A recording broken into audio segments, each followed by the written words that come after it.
aí o apóstolo Paulo agora ensina como é que a gente mostra graça para quem sofre. Não é? Ele faz a coisa aqui do jeito bonitinho para a gente entender. Não está difícil. Ele está dizendo basicamente, tem gente que está passando perrengue, que está sofrendo. Isso é problema seu. E eu vou dizer como que você ajuda essas pessoas. Olha só, ele vai dar uma fórmula aqui de resolução, de ajuda, para cada tipo de pessoa, para cada tipo de problema. Ele vai dizer aqui, admoesteis os insubmissos. É advertir, é corrigir, é avisar, é levantar aquela bandeira amarela e dizer, olha, a coisa está ruim, você precisa resolver isso. Isso é sinal de amor. Nós alertarmos para aquele que está, muitas vezes, endurecido, no seu entendimento enrijecido, que não acolhe mais o ensino que chega da parte da palavra de Deus. E é ajudar o irmão, muitas vezes, a perceber isso, porque às vezes não percebe. A gente tem ponto cego, sabia? A gente não se enxerga. Às vezes a gente não vê as costas da gente, a gente não vê a nuca da gente. Não é? A gente só se vê no espelho, depois a gente esquece, a gente só fica com a memória. E a gente precisa do olhar do outro. E aqui a gente tem o apóstolo Paulo dizendo que às vezes a gente tem essa coisa meio teimosa, meio tacanha, insubmissa, e é preciso exortar essas pessoas. Mais uma vez, não é como quem vai sair microgerenciando a vida dos outros, não é isso que o apóstolo Paulo está ensinando. Um espírito de juízo, apontando o dedo. Não, a correção é para ganhar a pessoa. Ele está dizendo, admoestar, a palavra admoestar é a mesma palavra para correção, é para ganhar a pessoa. Não é para ganhar da pessoa, não é para ganhar a discussão, não é para ganhar um argumento, não é para sair vitorioso num debate de Facebook, é para ganhar a pessoa. E para ganhar alguém, pelo argumento, é preciso graça, é preciso paciência, é preciso amor, é preciso caminhar com essa pessoa, para que ela seja discipulada na fé, para que ela deixe aqueles padrões mais infantis, para que ela mude a sua mente, que aliás é obra do Espírito de Deus, não é obra nossa. Mas nós somos chamados a admoestar essas pessoas, com uma abordagem que sirva à edificação dela.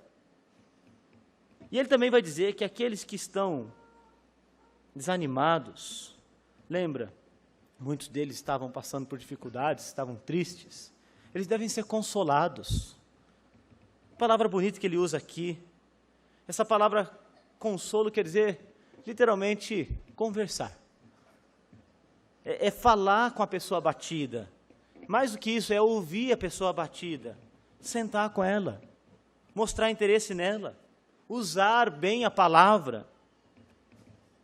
Na dose certa e na medida certa. Aliás, a palavra é um instrumento poderosíssimo, né? Lá em Provérbios nós temos muito ensino sobre o uso da boa palavra.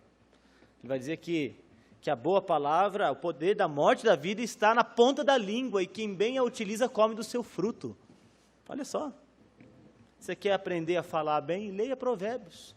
Em Provérbios nós temos um tipo de sabedoria divina, que ensina a gente a viver bem na comunidade, para com as pessoas.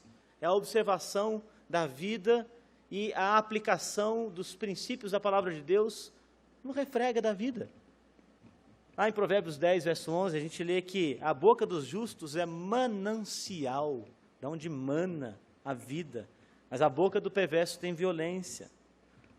Capítulo 10, verso 32, vai dizer assim, os lábios dos justos sabem o que agrada, mas a boca dos perversos só fala o mal. A língua serena é a árvore da vida, mas a palavra perversa quebranta o espírito. Provérbios 15, 4. O homem se alegra em dar resposta adequada e a palavra a seu tempo quão boa é. 15, 23. Palavras agradáveis são como favo de mel, doces para a alma e medicina para o corpo. Provérbios 16, 24.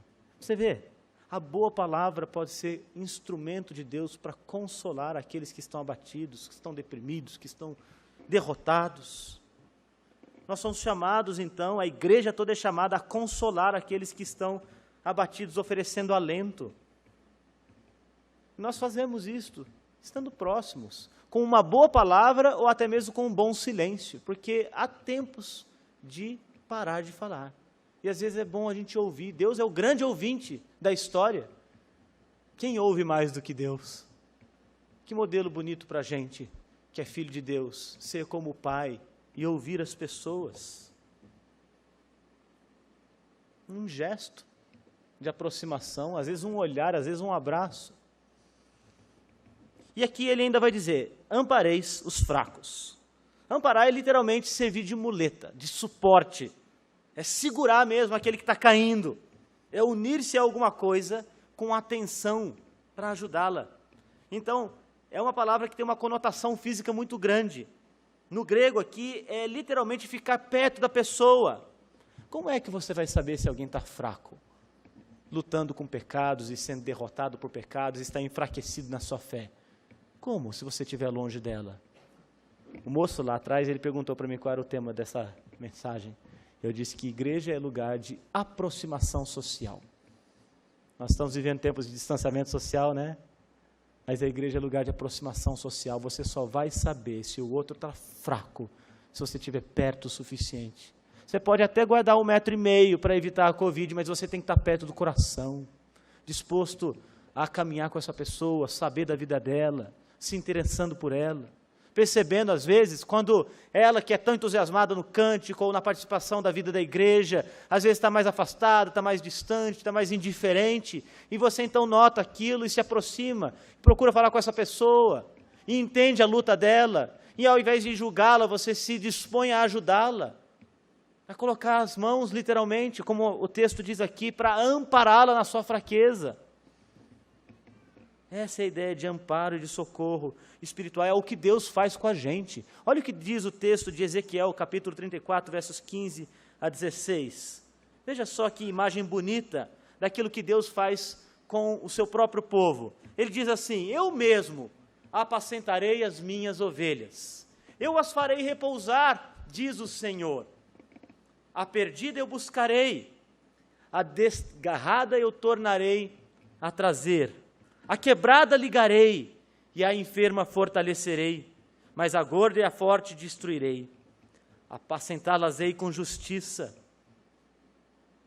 E como tem sido a sua atitude com aquele que está fraco na fé? Como que a gente lida com as pessoas abatidas e desanimadas?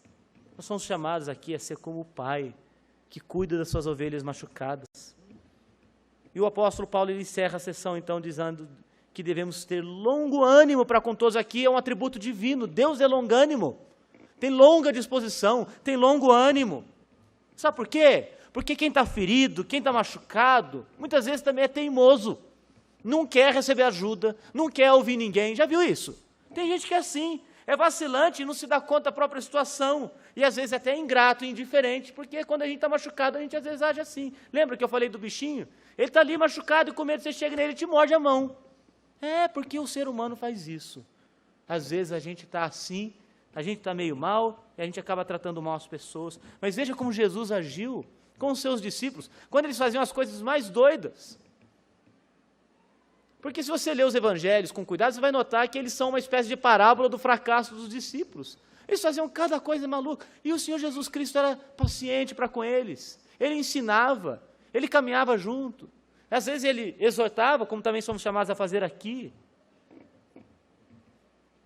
Veja Moisés como lidou com o povo. O povo queria matar Moisés várias vezes, e ele intercede pelo povo. O povo fez um ídolo falso, fez festa pagã, muitas vezes reclamava, querendo comer as cebolas do Egito, e achava que ele era um líder incompetente, e alguns fizeram um motim para matá-lo. Ele orava por essas pessoas, porque sabia que muitas delas estavam confusas, cansadas, abatidas, e ele pedia que Deus mostrasse misericórdia para com elas. E aqui então nós somos chamados a ter esse mesmo tipo de atitude, a ser longânimo,